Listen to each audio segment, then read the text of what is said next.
Thank you मु समस्त early group morning रे समस्त को धन्यवाद देउछि आर विशेष कर ईश्वर को बेसी धन्यवाद देउछि ईश्वर मते ई सुजोग कर देइ छंती आउ मु ए ग्रुप रे जॉइन होई पारली सेति पई ईश्वर को धन्यवाद देउछि आर पीके नायक भाई को मते धन्यवाद देउछि से मते माने उत्साह करले ग्रुप रे जॉइन हेबा पई आउ मोर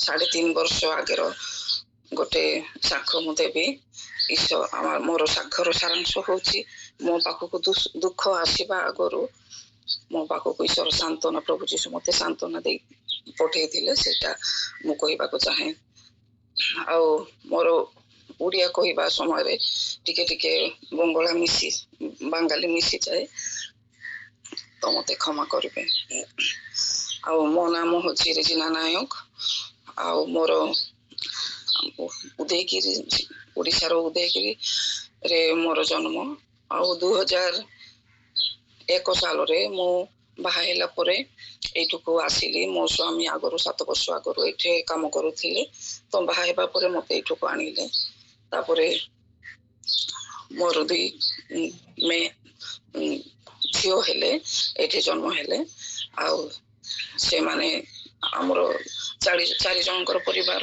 भलरे चलुथिला हठात आमे समस्ते जानो जे कोविड-19 रे कि भाबे हेथिला सेते बेले थर्ड फेज थिला सेते बेले मो स्वामी से कोविड-19 रे आक्रांत हेले आमे 4 जन जक आक्रांत हेलो किंतु तांकर बेसी हेला आ तांको आमे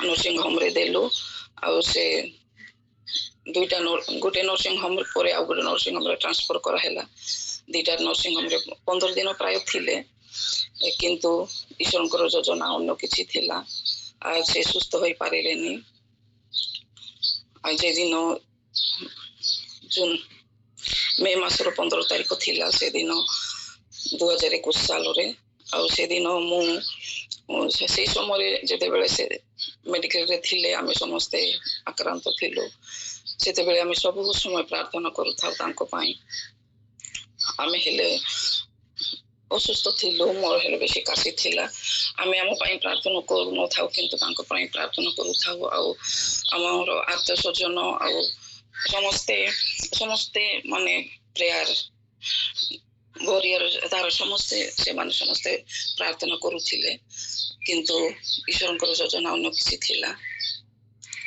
से दिन सकाळे मु बसी थिली आ से प्रार्थना रे सब समय ईश्वर संगे कथा बोलु थाए तो सेते बेले मु गोटे दर्शन देखिले सेटा मु से मुह मो आखि आगरे मुह जाको उठी आसिला गोटे मुह उठी आसुची आ सेटा हल्का होई पुछि जाउची आ गोटे मुह उठी आसुची एमिति से 3-4टा मुह उठी आसिला तापरे मु पवित्र आत्मा को पचारिली एटा कार मुह उठी आसुची मु तो चिनी पारुनी तापरे तापरे जीशुर मुह उठी आसिला मु जीशु को मुह चिनी पारली एटा मोर जीशुकर मुह दर्शन द्वितीय थर थिला आ तापरे आउ थरे जीशु को मुह हेले सेमिति आका ऊपर को मो आखि आगो को उठी आसिला तापरे आस्ते आस्ते पुछि गला तापरे आउ 4-5टा मुह सेमिति उठी आसिला तो मु पवित्र आत्मा को पचारिली तो मु मते का को देखाउछो मु केवल जीशु को चिनी पारिली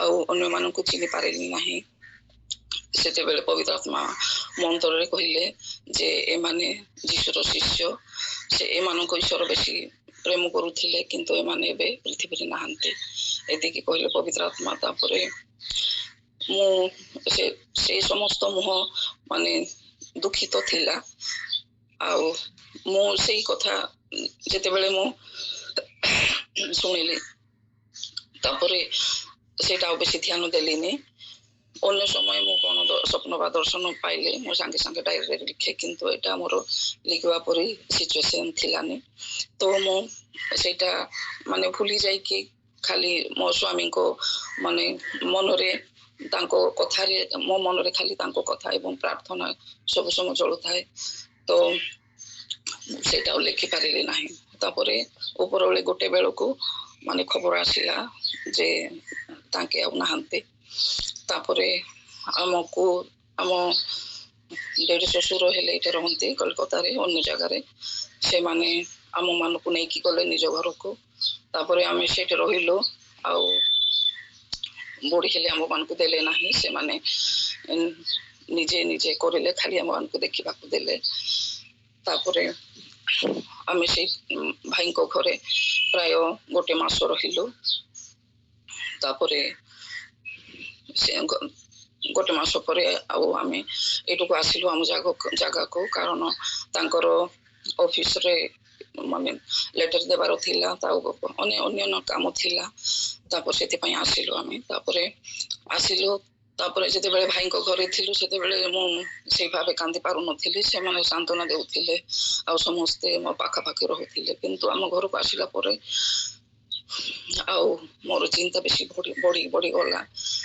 ମୁଁ କୋଲକାତାରେ ସେଇ ଭାବେ କିଛି ଚିହ୍ନି ନଥିଲି, ସମସ୍ତ କାମ ସେ କରୁଥିଲେ, ମୁଁ ଖାଲି ପିଲାମାନଙ୍କୁ ଦେଖିବା ଏବଂ ଘର କାମ କରୁଥିଲି। ଆଉ କୁଆଡେ ବାହାରେ ଗଲେ ହେଲେ ମୋର କ'ଣ ଚିନ୍ତା ଥିଲାନି, ସେ କ'ଣ ହେଲେ ଟ୍ୟାକ୍ସି ବା କ'ଣ ଡାକୁଥାନ୍ତି ବା ବସ୍ରୁ ଗଲେ ହେଲେ ସବୁ ସେ ନେଇ ଯାଉଥିଲେ, ସେ ନେଇ ଆସୁଥିଲେ। ଆଉ ଏଥର ସବୁ ଦାୟିତ୍ୱ ମୋ ଉପରେ ପଡିଥିଲା। ପିଲାମାନେ ସେତେବେଳେ ବଡ ଝିଅ କଲେଜରେ ଥିଲା, ଛୋଟଟା ହେଲେ ସେ 11 ପରୀକ୍ଷା ଜଷ୍ଟ ଦେଇଥିଲା। ଆଉ ସେତେବେଳେ ମୁଁ ବେଶୀ ଚିନ୍ତିତ ହେଲି, ଯେମିତି ମୋ ମୁଣ୍ଡ ଉପରେ ପାହାଡ ଭାଙ୍ଗି ଆସିଲା, ଏମିତି ମାନେ ଭାବିଲି। ମୁଁ ବେଶୀ ମାନେ ଭାଙ୍ଗି ପଡିଥିଲି, କି ଭାବେ ମୋ ଝିଅମାନଙ୍କୁ ମୁଁ ମଣିଷ କରିବି, କି ଭାବେ ସଂସାର ଚଳେଇବି କହିକି। ଆମ ପରିବାର ଲୋକମାନେ କହିଲେ ଘରକୁ ଚାଲି ଆସ କହିଲେ, କିନ୍ତୁ ମୁଁ କହିଲି ନାଇଁ, ଘରକୁ ଆସିଲେ ପିଲାମାନଙ୍କର ପଢା ଖରାପ ହବ, ମୁଁ ଏଇଠି ରହିବି କହିଲି। ତାପରେ ପିଲାମାନେ ହେଲେ ସେତେବେଳେ କ'ଣ କାମ ଜାଣିନଥାନ୍ତି, ବାପାଙ୍କର ଅତ୍ୟନ୍ତ ସ୍ନେହ ସକାଶେ ସେମାନେ କ'ଣ କାମ ଶିଖିନଥିଲେ। ତ ମୋର ବାହାରର କାମ ଘରର କାମ ସବୁ ଏକାକୁ ଦେଖିବାକୁ ମାନେ ପଡୁଥାଏ। ଆଉ ତାପରେ ମୋ ହଜବେଣ୍ଡ କାମ କରୁଥିଲେ କାଲକାଟା ଷ୍ଟେସନରେ, ଗୋଟେ ପ୍ରାଇଭେଟ ସ୍କୁଲରେ ଅଫିସରେ କାମ କରୁଥିଲେ।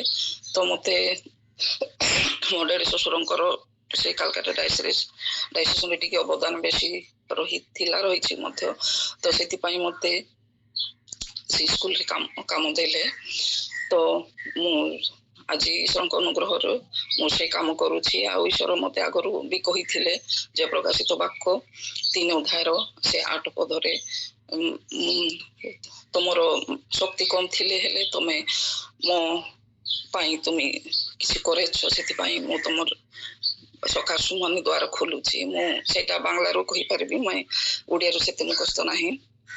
ତ ସେଥିପାଇଁ ମୁଁ ତମ ପାଇଁ କବାଟ ଖୋଲିବି, ସେଟା କିଏ ବନ୍ଦ କରିପାରିବେ ନାହିଁ। ଏମିତି 2 ଥର ତା ଆଗରୁ ଈଶ୍ୱର କହିଥିଲେ। ତ ମୁଁ କି ଦ୍ୱାର ପ୍ରଭୁ ମୋ ପାଇଁ ଖୋଲିବେ ସେଟା ମୁଁ ଜାଣିନଥିଲି, କିନ୍ତୁ ମୋ ପାଇଁ ସେ ଚାକିରି ଦ୍ୱାର ସେ ମାନେ ଖୋଲା ଦେଖିଲି। ମୁଁ 3 ମାସ ମଧ୍ୟରେ ଚାକିରିରେ ଜଏନ କଲି। ଆଉ ସେତେବେଳେ ମୋର ଚିନ୍ତା ଦୁଃଖ ମାନେ ସରି ନଥାଏ, ମୁଁ ସବୁବେଳେ ମାନେ କାନ୍ଦୁଥାଏ। ଗୋଟେ ଦିନ ମୁଁ ଝରକା ପାଖରେ ବସିକି କାନ୍ଦୁଥିଲି, 2ଟା ଝିଅ ଅନ୍ୟ ଘରେ ଥିଲେ, ବଡ ଝିଅର ଘରେ, ମୁଁ ଏକା ଥିଲି, ମୁଁ କାନ୍ଦୁଥିଲି। ସେତେବେଳେ ପବିତ୍ର ଆତ୍ମା ମତେ କହିଲେ ଯେ ପ୍ରଭୁ ଯୀଶୁ ନିଜର ଶିଷ୍ୟମାନଙ୍କୁ ନେଇକି ତମକୁ ସାନ୍ତ୍ୱନା ଦେବା ପାଇଁ ଆସିଲେ, ତାପରେ ହେଲେ ତୁ କାନ୍ଦିବୁ। ମୁଁ ଏମିତି ଗୋଟେ ଶୁଣିଲି ମନ ମଧ୍ୟରେ। ତାପରେ ମୁଁ ସେତେବେଳେ ମାନେ ଆଶ୍ଚର୍ଯ୍ୟ ହେଇଗଲି। ମୁଁ ଏତେ ଦିନ ସେ ଦର୍ଶନ ପର୍ଯ୍ୟନ୍ତ ଭୁଲି ଯାଇଥିଲି। ତାପରେ ମୋର ମନେ ପଡିଲା ଯେ ପ୍ରଭୁ ଯୀଶୁ ମୋ ସ୍ୱାମୀ ଯେତେବେଳେ ଯେଦିନ ମରିଯିବେ ତା ଆଗରୁ ମତେ କେମିତି ଦର୍ଶନ ଦେଇଥିଲେ ସେଇଟା ମୋର ମନେ ପଡିଲା। ତାପରେ କୃତଜ୍ଞ ଚିତ୍ତରେ ଈଶ୍ୱରଙ୍କୁ ମୁଁ ଧନ୍ୟବାଦ ଦେଲି ଯେ ପ୍ରଭୁ ତମେ ମତେ ଏତେ ଭଲ ପାଅ ଯେ ମୋ ପାଖକୁ ଦୁଃଖ ଆସିବା ଆଗରୁ ତମେ ସାନ୍ତ୍ୱନା ପ୍ରେରଣ କଲ। ସେଥିପାଇଁ ମୁଁ ଈଶ୍ୱରଙ୍କୁ ଧନ୍ୟବାଦ ଦେଲି। ତାପରେ ସେଦିନଠୁ ମୁଁ ସେ ଚିନ୍ତା ଏବଂ ସେ କାନ୍ଦିବା ବନ୍ଦ କଲି, କାରଣ ଈଶ୍ୱର ଚାହାନ୍ତି ନାହିଁ ଯେ ଆମେ କାନ୍ଦୁ। ଏବଂ ମୋର ପରିବାର ଲୋକମାନେ, ମୋ ଶ୍ୱଶୁର ଘରର ପରିବାର ଲୋକମାନେ ହେଲେ ଆମକୁ କହନ୍ତି ତମେ ମାନେ ଭଲରେ ଆଗେ ଯେମିତି ଥିଲ ସେମିତି ରହିବ, କ'ଣ ତମର ଅସୁବିଧା ହବନି ସେମିତି କୁହନ୍ତି। ଆଉ ଆମ ପିସି ଜଣେ ସେ ମତେ ବୁଝେଇଲେ ଯେ ପ୍ରଭୁ ଯୀଶୁ ତମର ସବୁ ମାନେ ଭାର ବହନ କରିବେ, ତମେ ଚିନ୍ତା କର ନାହିଁ। ତ ସେଇ ଭାବେ ମୁଁ ବିଶ୍ୱାସ କଲି ଏବଂ ଆଜି ପର୍ଯ୍ୟନ୍ତ ମାନେ ଈଶ୍ୱର ଆମର ଭାର ବହନ କରିଛନ୍ତି। ଆମେ ସେଦିନଠୁ ମାନେ ଏତେ ଭଲରେ ରହିଲୁ ଯେ ଆମ ପାର୍ଶ୍ୱ ପ୍ରତିବେଶୀ ପଡ଼ୋଶୀ ଲୋକମାନେ, ଆମର ମଣ୍ଡଳୀ ଲୋକମାନେ ମତେ ମାନେ ଟଣ୍ଟ କାଟିକି ମାନେ କହନ୍ତି ଯେ ମନେ ହচ্ছে ମାନେ ମରିଗଲା ତାଙ୍କ ହଜବେଣ୍ଡ ବୋଲି, ମାନେ ତ ଖୁସି ଏତେ ଭଲରେ ରହୁଛନ୍ତି। ସେମାନେ ଆମ ମୁହଁରୁ ଦୁଃଖ ଦେଖିବାକୁ ଚାହାନ୍ତି, କାନ୍ଦ ଦେଖିବାକୁ ଚାହାନ୍ତି, ସେଟା ପାଆନ୍ତି ନାହିଁ। ତ ସେମାନେ ପରିଶାନ ହୋଇଯାଆନ୍ତି। ତ ଆମେ ଈଶ୍ୱର ଉପରେ ଭରସା ରଖିଛୁ। ଆଉ ଈଶ୍ୱର ଆଶ୍ଚର୍ଯ୍ୟ ଭାବରେ ଆମ୍ଭମାନଙ୍କୁ ମାନେ ପରିଚାଳନା କରି ଚାଲିଛନ୍ତି। ମୋ ହଜବେଣ୍ଡ ଯେତେ ଦରମା ପାଉଥିଲେ ତାର 3 ଭାଗରୁ 1 ଭାଗ ମୁଁ ପ୍ରଥମ ଆଡକୁ ଦରମା ପାଇଲି, କିନ୍ତୁ ଆମେ ଯେମିତି ଆଗେ ଚଳୁଥିଲୁ ସେଇ ଭାବେ ଚଳିଲୁ। ଆମର କ'ଣ ଅସୁବିଧା ହେଇନି ଯେତେ ଦିନ ପର୍ଯ୍ୟନ୍ତ ନେକ୍ସଟ ମାନ୍ଥ ସାଲାରୀ ନ ଆସୁଛି ସେତେ ଦିନ ପର୍ଯ୍ୟନ୍ତ, କିନ୍ତୁ ଆମର ଟଙ୍କା ଶେଷ ହୁଏ ନାହିଁ। ଈଶ୍ୱର ଆଶ୍ଚର୍ଯ୍ୟ ଭାବରେ ଆମ୍ଭମାନଙ୍କୁ ଆଶୀର୍ବାଦ କରି ଆଜି ପର୍ଯ୍ୟନ୍ତ ଚଳାଉଛନ୍ତି। ମୁଁ ଯେତେବେଳେ ଫାଷ୍ଟ ସାଲାରୀ ପାଇଲି ଯେତେବେଳେ ମୁଁ ଦଶମାଂଶ ଅଲଗା କଲି, ସେତେବେଳେ ମୋ ଛୋଟ ଝିଅ କହିଲା, ମା ତମର ଏତେ ଅଳ୍ପ ସାଲାରୀ ଆଉ ତାର ମଧ୍ୟ ହେଲେ ତୁମେ ଦଶମାଂଶ ଦେବ। ମୁଁ କହିଲି ଈଶ୍ୱର କି ଜାଣନ୍ତି ନାହିଁ ମୋର ଅଳ୍ପ ସାଲାରୀ, ଈଶ୍ୱର କି ସେଇଟା ବୁଝିବେ ନାହିଁ। କହିଲି ମୁଁ ତାପରେ ସେମିତି ମୁଁ ସେଇଟା ସାଲାରୀ କି ହାଫ୍ କରି ମୁଁ ହାଫ୍ ଜିଜସ୍ କଲ୍ ମିନିଷ୍ଟ୍ରିର ସେ ସିସାକୁ ମୁଁ ଆଗ ହେଲେ ପଠାଉଥିଲି, କାରଣ ଏଇଟା ମତେ ପ୍ରଭୁ କହିଥିଲେ ସିସାକୁ ଦାନ ଦେବା ପାଇଁ। ତ ମୁଁ ସିସାକୁ ଆଗ ହେଲେ ଦେଉଥିଲି। ଆଉ ମୋ ହଜବେଣ୍ଡର ଯେତେ ଦିନ ମାନେ ସାଲାରୀ ବନ୍ଦ ଥିଲା ତାଙ୍କ ଯିବା ପରେ ସେ ମଧ୍ୟ ମୁଁ ସେଇଟା ପାଠ ପଠେଇନି, କିନ୍ତୁ ତାପରେ ମୁଁ ଯେତେବେଳେ ସାଲାରୀ ପାଇଲି ସେତେବେଳେ ସେ ଦଶମାଂଶର ସେ ହାଫ୍ ମୁଁ ସେ ସିସାକୁ ପଠାଏ।